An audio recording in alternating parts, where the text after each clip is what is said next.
Ayan mga boss, ang lato-lato problem din yan kay sir.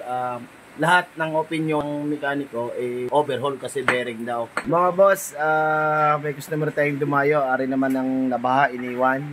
Rin kay Idol. Saan ba galing Idol? Taisan pa, Taisan. Taisan. Ayan mga boss, bukas tayo ngayon. Ang naging problema ng iyo sir? May ngayangkid. Lato-lato ang tunog. Lato-lato.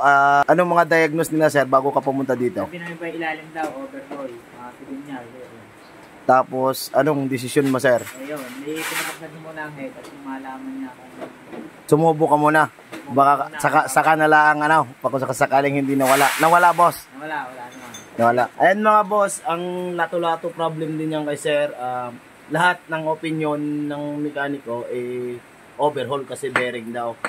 Ang lato-lato mga boss, nawawala bossing mga ilang minuto lang Oo. Ang bearing ng site, mga bearing mga boss sa ilalim pag nasira, malamig mainit, tutunog yan sir.